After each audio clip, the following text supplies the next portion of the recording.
My name is Eugene Long. I'm the designer of this solar power and water center designed specifically for Africa. I've been doing this for the last 30 years, but this particular unit that we're building and designing right now is under application for a patent, so we are doing sketches. I'll show you what we're doing.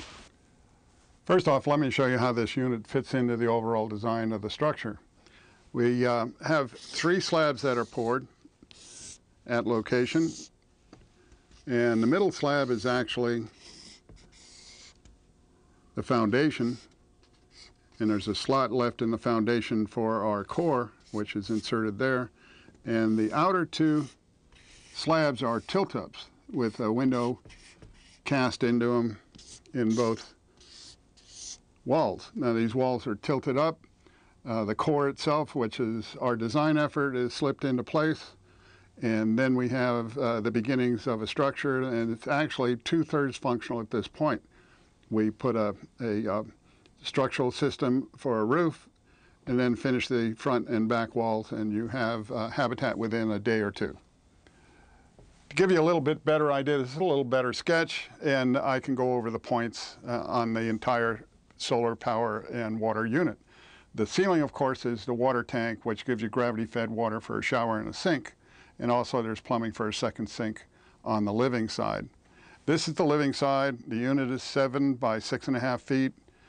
There's solar power from the roof to 2 lights that are 50-watt, low-energy lights, DC lights. 2 more are in the sleeping area. There's a small window, and the septic system, or 77-gallon septic holding tank, is fed into a septic system or pumped out once every other month. The water tank, however, is probably going to have to be filled like once every other week, or perhaps less. Depends on how many showers and how many people are living in the habitat. The habitat itself will be about 880 square feet, as I said before. Inside the unit, you have batteries, and the batteries directly feed the lights. Instead of going from into a control panel, you have direct feed. This eliminates having any kind of interruption, and there's almost 0 maintenance to the entire system outside of pumping clean water in and emptying sewage out.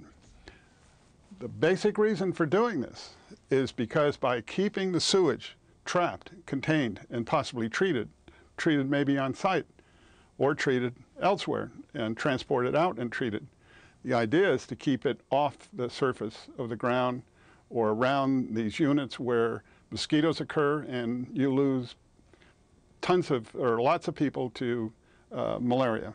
By cutting down on the source of the problem, you're able to cut down on the deaths by malaria. And that's the whole idea that I brought into this in order to build this for containing the sewage and putting in fresh water. And while we are at it, we're giving them solar power, so you have a complete self-contained habitat with a solar center built here in Reno and shipped to Ghana, Africa. For further information, look at our finished sketch, which will be on here, and look at the rest of our website, and you'll get a clearer idea of what we're talking about. And I appreciate your attention. Thank you.